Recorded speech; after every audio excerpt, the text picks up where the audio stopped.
Sir Sean Connery secretly invested £1 million in Rangers but never saw a return, former owner Sir David Murray has sensationally revealed. The James Bond icon, who died in 2020, put the cash into the Ibrox side, while close friend and ex-Gers Supremo Sir David was raising funds in the early 2000s. Rangers fan Sir Sean was a popular face at Ibrox, but his cash injection was never made public until now.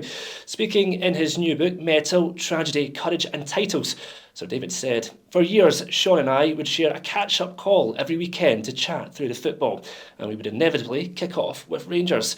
After all, he'd put £1 million into the club, which no one knew about at the time or even since. I told him that it was football, that there were no guarantees, and he should get professional advice, but he was adamant he wanted in. Needless to say, he never did get the money back, but he understood completely." Sir Sean and Sir David enjoyed a long friendship, with both men regularly visiting each other's luxury homes in France and Switzerland.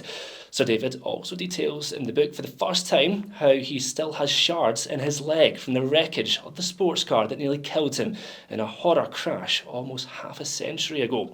The ex-Rangers owner was just 24 when he had both legs amputated after the flash motor careered into a tree following a tyre blowout in 1976. Despite the horrific accident, he refused to let the ordeal define him and went on to become a towering figure in Scottish society through his metals business and Ibrox tenure.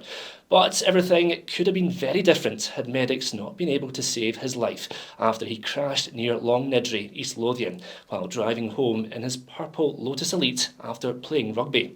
Speaking in detail about the nightmare for the first time in the book, he said, "As I made my way along a dual carriageway, the front left tyre just blew. There was nothing I could have done. The car lurched to the side. I left the road and smashed headlong into a tree.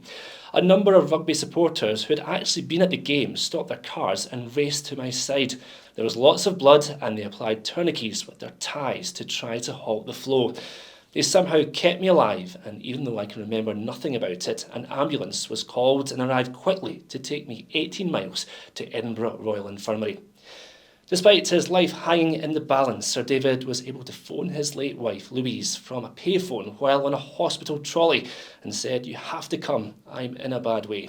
Incredibly, he lost 13 pints of blood on the first evening, and medics immediately amputated parts of his mangled legs through the knees. He said, "There are also still purple shards of the car's bodywork embedded in my upper leg."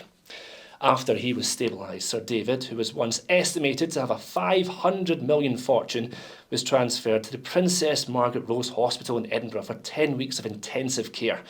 Sir David, 73 years old, became a millionaire with company Murray International Metals and purchased Rangers for £6 million in 1988. Under his stewardship, the club embarked on a period of unparalleled success with iconic managers Graham Souness and Walter Smith, and fan favourites Paul Gascoigne and Brian Laudrup. He was also instrumental in the club smashing their sectarian signing policy by buying their first high-profile Catholic player, Mo Johnston, from under Celtic's noses in 1989. He remains the chairman of Murray Capital Group, and his sons play key roles in the running of the business.